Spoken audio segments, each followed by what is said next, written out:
എടുക്കുന്ന വചനഭാഗം നമുക്കൊന്ന് ശ്രദ്ധിക്കാം. ഹല്ലേലൂയ. നമ്മൾ യാക്കോബിൻ്റെ ലേഖനം ജെയിംസ് ചാപ്റ്റർ 3, യാക്കോബിൻ്റെ ലേഖനം 3-ാം അധ്യായം അതിൻ്റെ 5-6 വാക്യങ്ങൾ നമുക്കൊന്ന് ശ്രദ്ധിക്കാം. James chapter 3 verse numbers 5 and 6.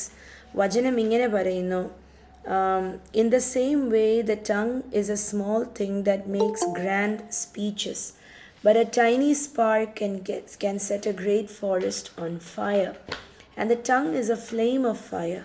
It is a whole world of wickedness, corrupting your entire body. It can set your whole life on fire, for it is set on fire by hell itself. ഒന്ന് വായിച്ചേ. അങ്ങനെ തന്നെ നാവും ചെറിയ അവയവമെങ്കിലും വളരെ വമ്പ് പറയുന്നു. കുറഞ്ഞ തീ എത്ര വലിയ കാട് കത്തിക്കുന്നു.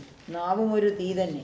അത് അവയവങ്ങളുടെ കൂട്ടത്തിൽ അനീതിയുടെ ഒരു ലോകമായി ദേഹത്തെ മുഴുവൻ മലിനമാക്കി ജീവിതചക്രത്തിന് തീ കൊടുക്കുകയും നരകത്താൽ അത് കത്തിക്കാളുകയും ചെയ്യുന്നു. ആമേൻ, സ്തോത്രം. അപ്പം നമ്മുടെ നാവിനെ കുറിച്ച് ഇവിടെ കാണുമ്പം 2 കാര്യങ്ങൾ പറയുന്നല്ലേ. ഒരു വശത്ത് പറയുന്നു വമ്പ് പറയുന്ന നാവ്, ഒരുപാട് ഗ്രാൻഡ് സ്പീച്ചസ്, ഹല്ലേലൂയ. 2 പറയുന്നു, അതിൻ്റെ ആ തിരുവചനത്തിനകത്ത് തന്നെ പറയുന്നു. അതേപോലെ തന്നെ വമ്പ് പറയുന്നതിനോടൊപ്പം തന്നെ തിന്മ ചെയ്യുന്ന നാവ്. അപ്പം നമ്മുടെ നാവും കൊണ്ട് നല്ലതും പറയുന്നു, മോശമായതും പറയുന്നു. ഹല്ലേലൂയ. അപ്പം ഒരേ നാവും കൊണ്ട് 2 കാര്യങ്ങൾ പറയാൻ സാധിക്കുന്നു. എന്നിട്ട് വചനം അവിടെ പറയുന്നു, ഈ നാവ് ചെറിയതാണെങ്കിലും വലിയ കാര്യങ്ങൾ. അപ്പം നമ്മുടെ വായിൽ നിന്ന് വരുന്ന വാക്കുകൾ അല്ലേ, ഈ വായിൽ നിന്ന് വരുന്ന വാക്കുകൾ ചിലപ്പം നന്മയുടേതായിരിക്കാം, ചിലപ്പം തിന്മയുടേതായിരിക്കാം. നമ്മൾ എത്ര അധികം നമ്മുടെ നാവിനെ നമ്മൾ സൂക്ഷിക്കേണ്ടിയിരിക്കുന്നു. സ്തോത്രം, ഹല്ലേലൂയ. ഒരേ നാവിൽ നിന്ന് കയ്പ് വെള്ളവും മധുരവെള്ളവും ഒരേപോലെ വരാൻ സാധിക്കുമോ? ഒരു നാവിൽ നിന്ന് ഒരേപോലെ പ്രാക്കും ശാപവും മറ്റൊരു വശത്ത് അനുഗ്രഹവും ഒക്കെ വരാൻ സാധിക്കുമോ? വചനം നമ്മളോട് ചോദിക്കുന്നുണ്ട് അല്ലേ. അപ്പോൾ നമ്മളുടെ വായിൽ നിന്ന് ചില വാക്കുകൾ വീഴുന്നത് നമ്മൾ വമ്പ് പറയുന്നത്. അപ്പോൾ ഇവിടെ യാക്കോബിൻ്റെ ലേഖനത്തിനകത്ത് വമ്പ് പറയുന്നു എന്ന് പറയുന്നു. വമ്പ് പറയുന്നത് എന്ത്? ചിലവർ സാക്ഷ്യം പറയും. ഞാൻ ആത്മീയ ലോകത്തിൻ്റെ അടുത്തൊരു പിന്നല്ലാത്ത ഇത് പറയാം. ചിലർ സാക്ഷ്യം പറയും, ഇല്ലാത്തതും കൂടെ കൂട്ടിച്ചേർത്ത് സാക്ഷ്യം പറയും അല്ലേ. ചെറിയ നിസ്സാര ഒരു കാര്യത്തിനെ എടുത്തിട്ട് അതിൻ്റെ അകത്ത് ഇച്ചിരിയും കൂടെ കൊഴുപ്പിച്ചൊക്കെ പറഞ്ഞിട്ട് സാക്ഷ്യങ്ങൾ പറയും. എന്തിനാ വമ്പ് പറയുന്നത്? എന്നിട്ട് അവർ പറയും, അതങ്ങനെ നല്ലതായിട്ട് കേൾക്കാൻ വേണ്ടിയാ, അല്ലെങ്കിൽ ആഡ് ചെയ്യാനാ. ഒരിക്കലും പാടില്ല. ചിലപ്പം ചില ഇടങ്ങളിലൊക്കെ ഞാൻ കണ്ടിട്ടുണ്ട് ഇങ്ങനെ ഒരു 2 പേരോ 3 പേരോ ആയിരിക്കും വന്ന് കൂടിയിരിക്കുന്നത്. പക്ഷെ അവർ പറയും ഒരുപാട് പേര് വന്ന് കൂടിയിട്ടുണ്ട് എന്ന് പറയും. നമ്മൾ വമ്പ് പറയുന്ന വേറൊരു കാര്യം, ആൾക്കാരുടെ മുൻപിൽ നല്ല മിടുക്കരായിട്ട് നിൽക്കാൻ വേണ്ടി ഇല്ലാത്തതിനെ കെട്ടിച്ചമച്ചുണ്ടാക്കും അല്ലേ.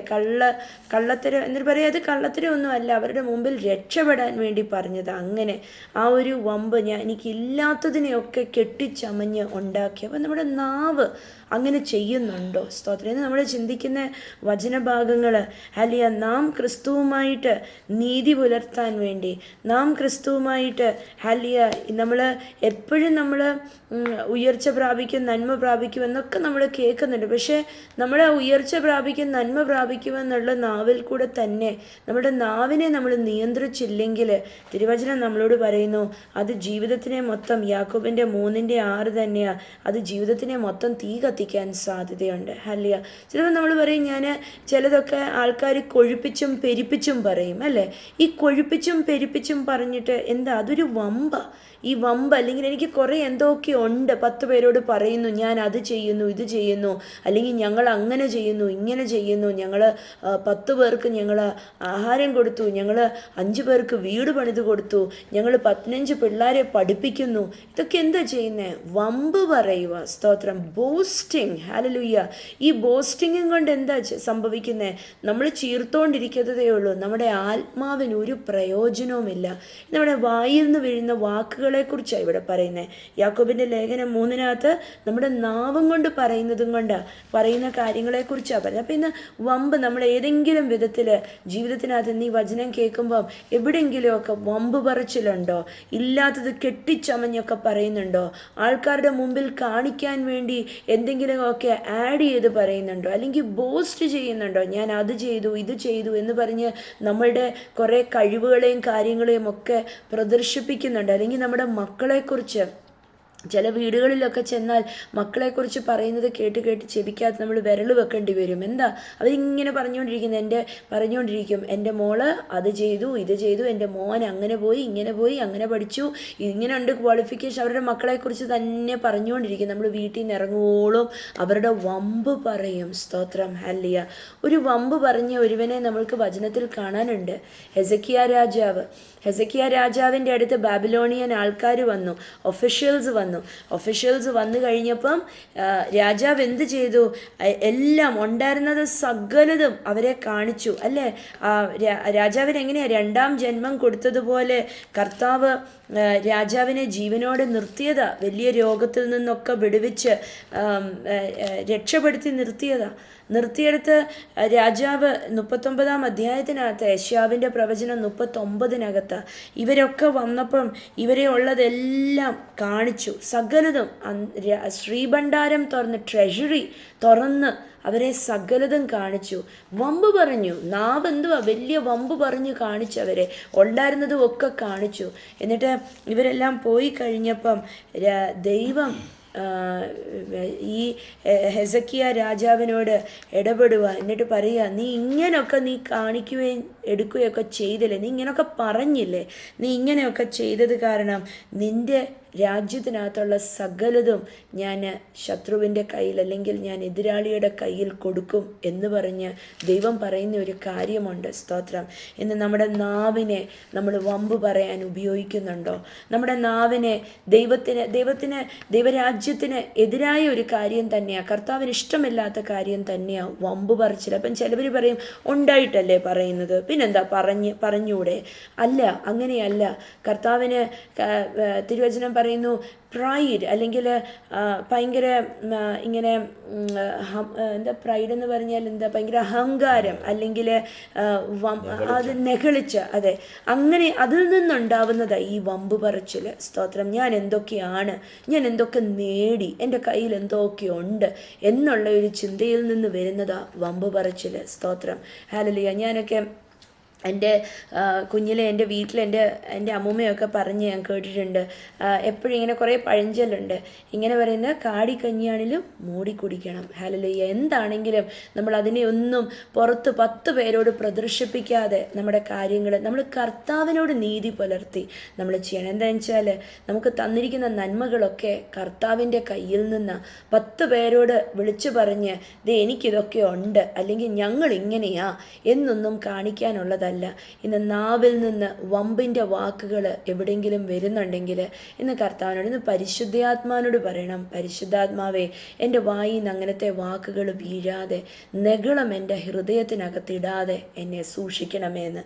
എന്നിട്ട് അതിനകത്ത് ആ വചനഭാഗത്തിനകത്ത് പറയുന്നു, ഹല്ലേലൂയ, ഒരു നാവിന് തീ കത്തിക്കാൻ സാധിക്കും. അതിൻ്റെ ദുഷ്ടതയും കൊണ്ട്, യാക്കോബിൻ്റെ ലേഖനം 3-ാം അധ്യായം 6-ാം തിരുവചനമാണ്, അതിൻ്റെ ദുഷ്ടതയും കൊണ്ട് അതിനൊരു ശരീരത്തിനെ മൊത്തം കത്തിക്കാനും സാധിക്കും. അപ്പോൾ വമ്പ് പറയുന്നത് എനിക്ക് എന്തൊക്കെ ഉണ്ട്, അല്ലെങ്കിൽ ഞങ്ങൾ 10 പേര് കൂടിയെടുത്ത് പ്രാർത്ഥനയ്ക്ക് 10 പേരെ കൂടിയുള്ളൂ, അല്ലെങ്കിൽ 10 പേരെ എഴുന്നേറ്റ് നിന്നുള്ളൂ, പക്ഷേ പറയും 100 പേര് നിന്നു, അല്ലെങ്കിൽ സഭ മൊത്തം എഴുന്നേറ്റ് നിന്നു ഒക്കെ പറയാമല്ലോ. അപ്പം പ്രാർത്ഥിക്കുന്നവർ പോലും, അല്ലെങ്കിൽ വിശ്വാസി സമൂഹത്തിനകത്ത് പോലും ഇങ്ങനത്തെ ഈ വമ്പ് പറച്ചിൽ കയറാറുണ്ട്. സാക്ഷ്യങ്ങളൊക്കെ ഇരട്ടിപ്പിച്ച് പറയുന്നത്. അപ്പോൾ അത് കൂടാതെ തന്നെ തിരുവചനം പറയുന്നു, അതിൻ്റെ 6 വായിച്ച്, യാക്കോബ് 3:6, ഒരു തീ തന്നെ, അത് അവയവങ്ങളുടെ കൂട്ടത്തിൽ അനീതിയുടെ അപ്പം അവയവങ്ങളുടെ കൂടെ അനീതി ചെയ്യുന്ന ഒരു അവയവവും കൂടെ ആയിപ്പോയി. ഹല്ലേലൂയ. നാവിൽ നിന്ന് വമ്പ് മാത്രമല്ല, എന്തോ കൊഴുപ്പിച്ച് പറയുന്നത് മാത്രമല്ല, പക്ഷെ അനീതി പറയാൻ വേണ്ടിയും ഉപയോഗിക്കുന്നു നാവിനെ. എവിടാ നമ്മൾ അനീതി ചെയ്യുന്നത്? ഫിലിപ്പിയരുടെ ലേഖനം 2-ാം അധ്യായം 14-ാം തിരുവചനം, ഫിലിപ്പിയൻസ് ചാപ്റ്റർ 2 വേഴ്സ് നമ്പർ 14. ഫിലിപ്പിയരുടെ ലേഖനം 2:14 വായിക്കുമ്പം തിരുവചനത്തിനകത്ത് ഫിലിപ്പിയർ സഭയോട് പൗലോസ് അപ്പോസ്തലൻ പറയുന്ന ഒരു കാര്യമുണ്ട്, do everything without complaining and arguing. എന്ന് വായിച്ച്, വക്രതയും വഴിപിടിച്ചതുമായ തലമുറയുടെ നടുവിൽ നിങ്ങൾ അനന്യരും പരമാർത്ഥികളും ദൈവത്തിന്റെ നിഷ്കളങ്ക മക്കളും ആകേണ്ടതിന് എല്ലാ പിറുപിറുപ്പും വാഗ്വാദവും കൂടാതെ പിറുപിറുപ്പും വാഗ്വാദവും കൂടാതെ എല്ലാം ചെയ്യാൻ. അപ്പം പിറുപിറുപ്പും വാഗ്വാദവും നമ്മൾ കാണുന്ന കംപ്ലൈനിങ് ആൻഡ് ആർഗ്യൂവിങ്. പിറുപിറുപ്പുള്ള ഒരു ജനത്തിനെ നമ്മൾ കാണുന്നുണ്ട് പഴയ നിയമത്തിനകത്ത്. ഇസ്രായേൽ ജനം പഴയ നിയമത്തിൽ മാത്രമല്ല, ഇന്ന് നമ്മളുടെയൊക്കെ ജീവിതത്തിനകത്ത് ഞാൻ പറയട്ടെ, നമ്മൾ പിറുപിറുക്കുന്നുണ്ടോ? പിറുപിറുക്കുന്നെങ്കിൽ ദൈവത്തിനോട് നീതിയില്ലാത്തവരായിട്ടാണ് പിറുപിറുക്കുന്നത്. ഒരു നീതിയില്ലാത്ത ഹൃദയം, ദൈവത്തിനോട് നന്ദി കെട്ട ഹൃദയമാണ് പിറുപിറുക്കുന്നത്. ഹല്ലേലൂയ. നന്ദി കെട്ട ജനമായിരുന്നു ഇസ്രായേൽ ജനം. അവർക്ക് വയറ് നിറച്ച് ഇറച്ചിയും അപ്പവും എല്ലാം, അവർക്ക് വെള്ളം, മരുഭൂമിക്കകത്ത് സകലതും, അവർ ദൈവ സാന്നിധ്യത്തിനകത്ത് നടന്നവരാ. എന്നിട്ടും അവർ കുറ്റം പറഞ്ഞു. ഹല്ലേലൂയ. അവർ പിറുപിറുത്തു. പിറുപിറുക്കുന്ന നന്ദികേട. ഹല്ലേലൂയ. നമ്മൾ കാണുന്നുണ്ട് നന്ദികേടിൽ നിന്ന് അവർക്ക് എന്തൊക്കെയാണ് ഉണ്ടാവുന്നതെന്ന്.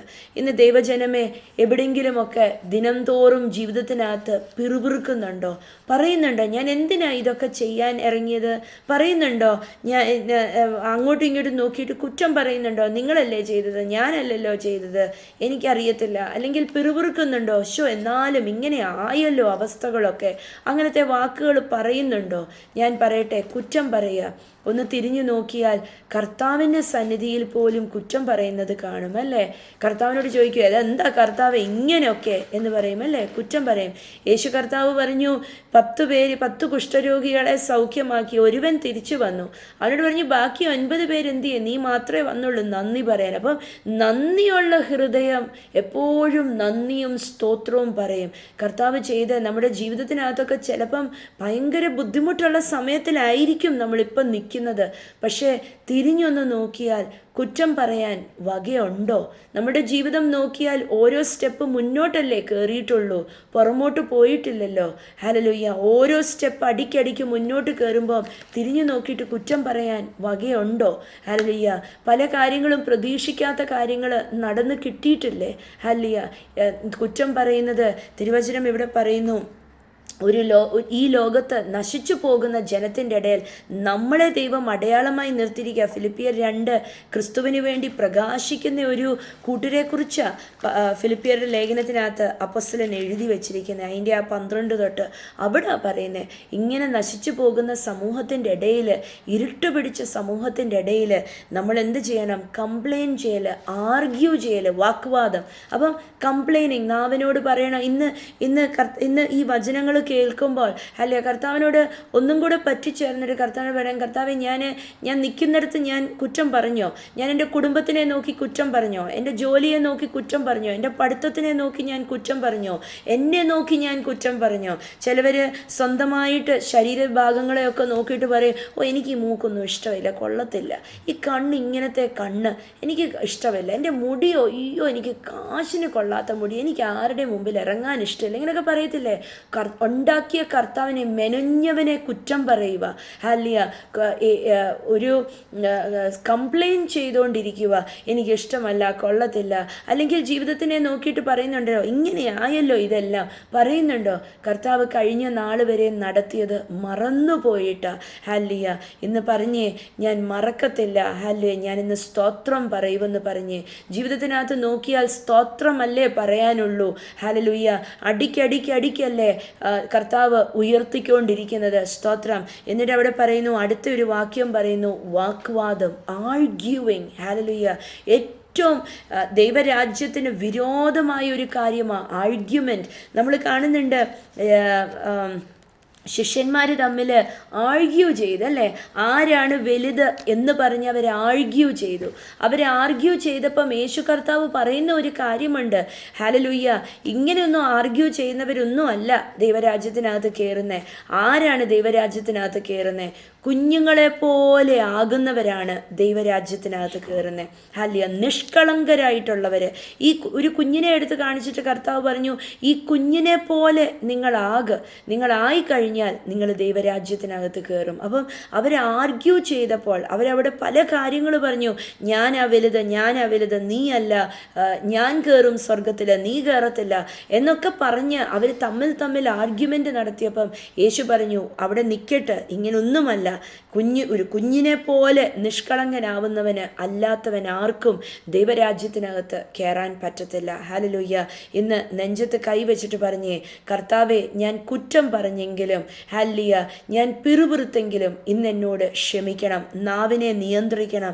കൊളോസ്യരുടെ ലേഖനം 2-ാം അധ്യായം. അപ്പം നാവിൽ നിന്ന് വരുന്ന വാക്കുകളാണ് 1-2 കാര്യങ്ങൾ വെച്ചാൽ യാക്കോബിൻ്റെ ലേഖനം അതിലാണ് ശ്രദ്ധ നിൽക്കുന്നത്. കൊളോസ്യരുടെ ലേഖനം 2-ാം അധ്യായം അതിൻ്റെ സ്തോത്രം, ഹല്ലേലൂയ, 3-ാം അധ്യായം അതിൻ്റെ 8-ാം തിരുവചനം അതൊന്ന് വായിച്ച്. 3:8. കോപം, ക്രോധം, ഈർഷ്യ, വായിന്ന് വരുന്ന ദൂഷണം, ദുർഭാഷണം, ഇതിനെയൊക്കെ വിട്ടകലാനെന്നാ പറയുന്നത്. ഹല്ലേലൂയ. കണ്ടോ? But now is the time to get rid of anger, rage, malicious behavior, slander, dirty language. ഇതിനകത്ത് 4 കാര്യങ്ങൾ നാവിൽ നിന്ന് വരുന്നതാണ്. മെലിഷ്യസ് ബിഹേവിയർ അല്ലെങ്കിൽ ഈവിളായിട്ടുള്ള സ്വഭാവം, അത് സ്വഭാവമാണ്. പക്ഷെ അല്ലാത്ത 4 കാര്യങ്ങൾ, ക്രോധം, ഈർഷ്യ, ദുർഭാഷണം, വേണ്ട ചീത്ത വർത്തമാനം, 4 കാര്യങ്ങൾ, anger, rage, slender, dirty language. കണ്ടോ? 4 കാര്യങ്ങൾ നാവിൽ നിന്ന് വരുന്നത്. വചനം പറയുന്നു, ഇതെല്ലാത്തിൽ നിന്ന് അകന്നോടിയിട്ട് 9 പറയുന്നു, നിങ്ങൾ തമ്മിൽ നുണ പറയാതിരിക്കുക. Don't lie to each other, for you have stripped off your old sinful nature and all its wicked deeds. കണ്ടോ? 5 കാര്യങ്ങൾ. നുണ പറയുന്നു, ദേഷ്യപ്പെടുന്നു, ക്രോധം പെടുന്നു, കുറ്റം പറയുന്നു, ചീത്ത വർത്തമാനങ്ങൾ. ഇന്ന് 1-2 പെട്ടെന്ന് ഉദാഹരണം പറഞ്ഞ് നമുക്കങ്ങ് പോകാം. ഹല്ലേലൂയ. സ്ലാൻഡർ ചെയ്യുന്നു, ആരെങ്കിലും കുറിച്ച്, വീട്ടിനകത്തുള്ളവരെ കുറിച്ചായിരിക്കും, അല്ലെങ്കിൽ ജോലിയിൽ പ്രവർത്തിക്കുന്നവരെ കുറിച്ചായിരിക്കും, അല്ലെങ്കിൽ കണ്ട് മുട്ടിയ ആരെങ്കിലും കുറിച്ചായിരിക്കും, കൂടെ സഭയിൽ അല്ലെങ്കിൽ പ്രാർത്ഥനാ കൂട്ടായ്മയ്ക്കകത്ത് ആരാധിക്കാൻ വരുന്നവരെ കുറിച്ചായിരിക്കും. ചിലപ്പം അവർ കേട്ടിട്ടില്ലാത്ത, അവർ പോലും അറിഞ്ഞിട്ടില്ലാത്ത കാര്യങ്ങൾ പറയും, അല്ലേ? ആൾക്കാർ അവരുടെ പുറകിൽ നിന്നിട്ട് പലതരം, അവളുണ്ടല്ലോ അങ്ങനെ പറഞ്ഞു, അങ്ങനെ പറഞ്ഞതിൻ്റെ ഉദ്ദേശം ഇങ്ങനെയായിരുന്നു. എന്താ പറയുന്നത്? കരിവാരി തേക്കുക, അല്ലേ? അല്ലെങ്കിൽ അഴുക്ക് വാരിയിടുക, വേറൊരാളോട് ചെന്നിട്ട്, അല്ലെങ്കിൽ അവരുടെ ഹൃദയത്തിനകത്ത് ചിന്തിക്കാത്ത കാര്യം അവരുടെ ഹൃദയത്തിനകത്ത് അങ്ങ് ഇട്ടുകൊടുക്കുക. സ്ലാൻഡറിങ് എ പേഴ്സൺ, മോശമായിട്ട് പറഞ്ഞുണ്ടാക്കുന്നു. പഴയ കാര്യങ്ങൾ അവരെക്കുറിച്ച് അറിയുന്നത് എടുത്തു പൊക്കിക്കൊണ്ട് വന്ന്, ഇന്നവർ സുഖമായിട്ട് ജീവിക്കുന്നെങ്കിൽ അവരുടെ പഴയ കാര്യങ്ങൾ എടുത്തു പൊക്കിക്കൊണ്ട് വന്നിട്ട് പറയും, നിനക്കറിയാമോ അവളുടെ ജീവിതത്തിനകത്ത് ഇങ്ങനെ ഒരു കാര്യമുണ്ടായിരുന്നു എന്ന്. ഇന്നലെയോ ഇന്നോ ഒന്നും അല്ല, പണ്ട് അങ്ങനെ ഒരു കാര്യമുണ്ടായിരുന്നു. കണ്ടോ? അവരെക്കുറിച്ച് മോശമായ ഒരു അവരിന്ന് നല്ലതായിട്ട് ജീവിക്കുന്നു, അല്ലെങ്കിൽ അവർ പ്രാർത്ഥിച്ച് ജീവിക്കുന്നു, അല്ലെങ്കിൽ അവർ സുഖമായിട്ട് ജീവിക്കുന്നു, ഇന്നൊരു നല്ല പൊസിഷനിലിരിക്കുന്നു. അപ്പോൾ എന്തു പറയും? അവരെക്കുറിച്ച് മോശമായ കാര്യങ്ങളൊന്ന് പറഞ്ഞങ്ങ് കേൾപ്പിക്കും. എന്തിനാ? മറ്റുള്ളവരോട് അവരുടെ നഗ്നത വെളിപ്പെടുത്തി കൊടുക്കുന്നു, അല്ലെങ്കിൽ മറ്റുള്ളവരോട് അവരുടെ മോശമായ കാര്യങ്ങൾ വെളിപ്പെടുത്തി കൊടുക്കുന്നു. വഴക്കൊക്കെ വീട്ടിലിടുമ്പോൾ, ഭാര്യ ഭർത്താക്കന്മാർ തമ്മിൽ വഴക്കിടുമ്പോൾ ഭർത്താക്കന്മാർ പറയത്തില്ല, ആണുങ്ങൾ ഓർക്കത്തില്ല. ആണുങ്ങൾക്ക് ദൈവം അങ്ങനത്തെ ഒരു കൃപ കൊടുത്തിട്ടുണ്ട്, ഓർക്കത്തില്ല. പക്ഷേ സ്ത്രീക്കോ ഭയങ്കര ഓർമ്മശക്തിയാണ് കൊടുത്തിരിക്കുന്നത്. ചില ഭാര്യമാർ ഇന്ന് 2024 സെപ്റ്റംബർ 4-ാം തീയതി നിൽക്കുക, പക്ഷേ ഒരു 10 വർഷം മുമ്പ് 2014 ജൂലൈ മാസത്തിലെ കൃത്യ ഡേറ്റ് സഹിതം ഓർത്ത് ഭാര്യമാർ പറയുന്നവർ കാണും, അല്ലേ? പഴയ കാര്യങ്ങൾ എടുത്തു പൊക്കിക്കൊണ്ട് പറഞ്ഞിട്ട് പറയും, ഇന്നൊന്നും നിങ്ങളിങ്ങനെ പറഞ്ഞുകൊണ്ടിരിക്കുന്നുണ്ടോ? നിങ്ങൾ അന്ന് അങ്ങനെയല്ലായിരുന്നോ? നിങ്ങൾ അന്ന് എന്നോട് അങ്ങനെ പറഞ്ഞില്ലേ? ഇന്നത്തെ ഒന്നും അല്ല നോക്കുന്നത്, ഇന്ന് സുഖമായിട്ടായിരിക്കുന്നത്. ഇന്ന് അദ്ദേഹം ഒന്നും പറഞ്ഞു എടുത്തു ഒന്നുമില്ല. പക്ഷെ വഴക്കിട്ടപ്പോൾ എന്ത് ചെയ്തു? ആ കിണറ്റിനകത്ത് ചെന്ന് തോണ്ടി അടിയിൽ കിടക്കുന്ന അഴുക്ക് പൊക്കി എടുത്തുകൊണ്ട് വന്നിട്ട് പ്രദർശിപ്പിച്ചു വെച്ചു. ഹല്ലേലൂയ. സ്ലാൻഡറിങ് എ പേഴ്സൺ, അവനെക്കുറിച്ച് കരിവാരി, നമ്മൾ മലയാളത്തിൽ പറയില്ലേ കരിവാരി തേക്കുന്നു എന്ന്. എന്താ അത്? പിശാചിൻ്റെ ജോലിയാ. ഒരു സുഖം കിട്ടും ഇങ്ങനെയൊക്കെ പറയുമ്പോഴും എടുക്കുമ്പോഴും. എന്താ പിശാച് എന്താ ചെയ്യുന്നത്? പിശാച് നമ്മളെ ചുറ്റിനും നടന്നിട്ട് നമ്മളുടെ അകത്ത് വലിയ കുറ്റബോധം കൊണ്ടിടുന്ന ഒരു സംഭവം. എന്താ കുറ്റബോധം? അനേക വിശ്വാസികൾക്ക് അങ്ങനത്തെ ഒരു പ്രശ്നമുണ്ട് അല്ലേ? പ്രാർത്ഥിക്കാനിരിക്കും, കർത്താവെ കഴിഞ്ഞ നാളുകളിലൊക്കെ കർത്താവിനോട് എല്ലാം ഏറ്റു പറഞ്ഞ് പ്രാർത്ഥിക്കാനിരിക്കുക. പക്ഷെ ഒരു വിഷയം കാണുമ്പം അകത്തിരുന്ന് ഇങ്ങനെ മന്ത്രിക്കും. നീ അന്ന് അങ്ങനെ പറഞ്ഞില്ലേ, അങ്ങനെ ചെയ്തില്ലേ, നീ അന്ന് ഏറ്റു പറഞ്ഞെങ്കിലും അതൊന്നും കർത്താവ് ക്ഷമിച്ചിട്ടില്ലെന്നേ. കർത്താവ് ക്ഷമിക്കത്തൊന്നുമില്ല. ഇനി നീ പറഞ്ഞങ്ങ് കരഞ്ഞ് നിലവിളിച്ചുകൊണ്ട് നീ ഇരിക്കണം. പിശാചിൻ്റെ ജോലി ഇതാ. നമ്മൾ കൊള്ളത്തില്ല, ഒന്നിനും കൊള്ളത്തില്ല എന്ന് പറഞ്ഞ് പ്രദർശിപ്പിച്ച് കാണിച്ചിട്ട് വേണം നമ്മളെ കട്ടെടുക്കാനായിട്ട്. സ്തോത്രം. ഹല്ലേലൂയ. ഇന്ന് അങ്ങനത്തെയൊക്കെ സംസാരങ്ങളുണ്ടോ? കുടുംബത്തിനകത്ത് അങ്ങനെയൊക്കെ ഉണ്ടോ? പഴയ കാര്യം എടുത്തു കൊണ്ടുവന്നിട്ട് നീ അങ്ങനല്ലേ ചെയ്തത്, അല്ലെങ്കിൽ നിങ്ങൾ അങ്ങനല്ലേ പറഞ്ഞത്. ഇന്ന് അതവിടെ നിർത്തണം. സ്തോത്രം. പഴയ അഴുക്ക് പിടിച്ച കാര്യങ്ങളൊന്നും, കുഞ്ഞുങ്ങളെയൊക്കെ വഴക്ക് പറയുമ്പം അങ്ങനത്തെ ഒന്നും എടുത്തുകൊണ്ട് കൊണ്ടുവരല്ലേ. സ്തോത്രം. കൊച്ചുങ്ങളെയൊക്കെ വഴക്ക് പറയുമ്പോൾ, അല്ലെങ്കിൽ നമ്മുടെ വീട്ടിൽ വളരുന്ന കുഞ്ഞുങ്ങൾ, അല്ലെങ്കിൽ നമ്മൾ പഠിപ്പിക്കുന്ന പിള്ളേർ, ആര് വേണമെങ്കിലും ആയിക്കോട്ടെ, നമ്മൾ ജോലി ചെയ്യുന്ന സ്ഥലത്തെ നമ്മളുടെ സബോർഡിനേറ്റ്സ് ഒക്കെ ഉണ്ടെങ്കിൽ അവർ പണ്ട് ചെയ്ത കാര്യങ്ങൾ എടുത്തു കുത്തിപ്പൊക്കിക്കൊണ്ട് കൊണ്ടുവന്നിട്ട് അവരെ കൊച്ചാക്കല്ലേ, നിരാശപ്പെടുത്തല്ലേ. സ്തോത്രം. വാക്ക് സ്ലാൻഡറിങ്. ഹല്ലേലൂയ. എന്നിട്ട് അതിനോടൊപ്പം വേറൊരു ഡേർട്ടി ലാംഗ്വേജ്. നമ്മൾ വിശ്വാസികളൊന്നും ചീത്ത വർത്താനങ്ങൾ പറയത്തില്ല അല്ലേ?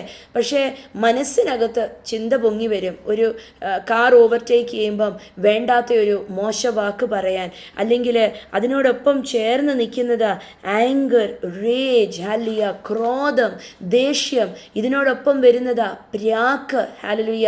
പല കുടുംബങ്ങൾക്കകത്തും വിശ്വാസി കുടുംബങ്ങളാണെന്ന് പറഞ്ഞിട്ട് പോലും ഞാൻ ഈയിടയ്ക്ക് കേട്ട ഒരു കാര്യമാണ്, വിശ്വാസത്തിൽ നിൽക്കുന്ന കുടുംബങ്ങൾ, ചിലവർ സ്നാനപ്പെടാത്ത കുടുംബങ്ങളുണ്ട്, ഭയങ്കര പ്രാർത്ഥനയും ബൈബിൾ വായനയും ഭയങ്കര ദാനധർമ്മം ഒക്കെയാണ്. പക്ഷെ ദേഷ്യം വന്നാൽ, ഈ നമ്മൾ തൊട്ടാൽ പൊട്ടുമെന്നൊക്കെ കേട്ടിട്ടില്ലേ?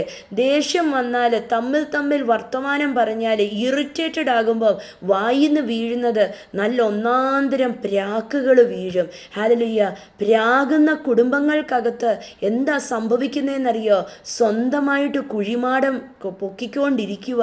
കാര്യമായിട്ടും പറയുക, വീട്ടിനകത്ത് പ്രാക്ക്, തമ്മിൽ കുറ്റം പറച്ചിൽ, തമ്മിൽ ക്രോധത്തോടെ സംസാരം, തമ്മിൽ വേണ്ടാത്ത വാക്കുതർക്കങ്ങൾ, സ്വന്തമായിട്ട് ഗ്രേവ് ഡിഗ് ചെയ്തുകൊണ്ടിരിക്കുക. ഹല്ലേലൂയ. മരണത്തിൻ്റെ കുഴികൾ കുഴിച്ചുകൊണ്ടിരിക്കുക. എന്താ? അടുത്ത തലമുറകൾ തല പൊക്കാതെ, ഉയർന്നു വരാതെ, നന്മ അനുഭവിക്കാതെ വണ്ണം നശിച്ചു പോകുന്ന വണ്ണം വാക്കുകൾ പറയുക. സ്തോത്രം. ഇന്ന് നമ്മുടെ വാക്കുകളെ നമ്മൾ സൂക്ഷിക്കണം. യാക്കോബിൻ്റെ ലേഖനം ഒന്നും കൂടെ വായിക്കാം. 3-ാം അധ്യായം, അതിൻ്റെ ആ തിരുവാക്യങ്ങൾ നമുക്കൊന്ന് 3:5-6 ഒന്നും കൂടെ ഒന്ന് വായിക്കാം. അങ്ങനെ തന്നെ നാവ് ചെറിയ അവയവമെങ്കിലും വളരെ ഗ്രാൻഡ് സ്പീച്ചസ്, വമ്പ് പറയുന്നു. ഇന്നൊന്ന് പറഞ്ഞേ, പരിശുദ്ധാത്മാവേ എന്നെ സഹായിക്കണം, എൻ്റെ നാവിൽ നിന്ന് ഒരു വമ്പ് വാക്ക് പോലും വീഴാൻ അനുവദിക്കല്ലേ.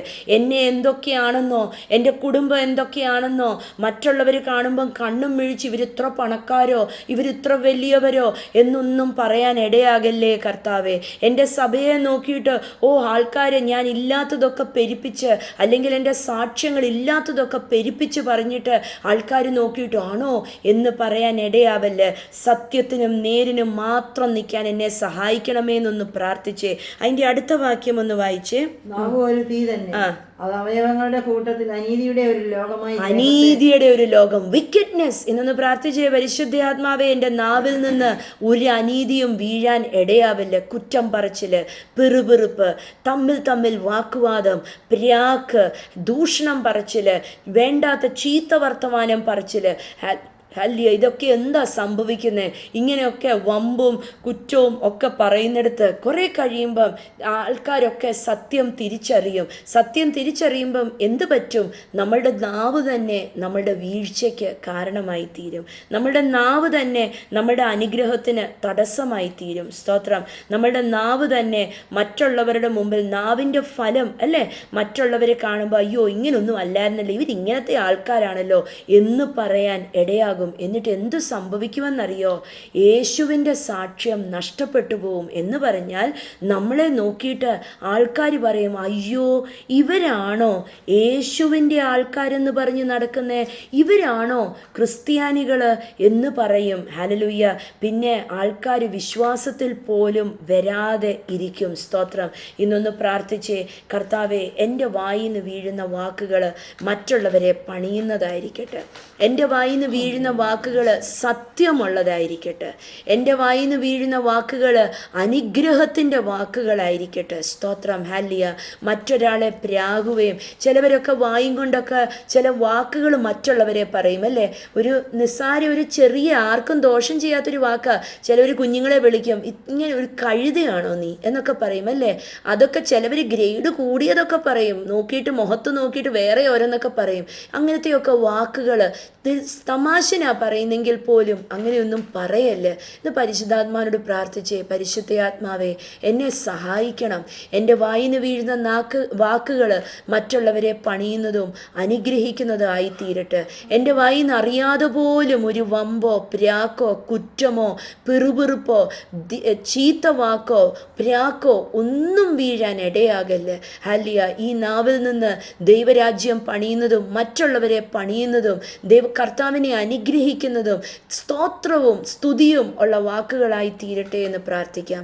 നല്ല സാക്ഷ്യം കൊണ്ടു നടക്കുവാൻ കർത്താവ് അനുഗ്രഹിക്കട്ടെ. കർത്താവിൻ്റെ കൃപ കൂടെ ഇരിക്കട്ടെ. യേശുവിൻ നാമത്തിൽ തന്നെ. ആമേൻ. സ്തോത്രം.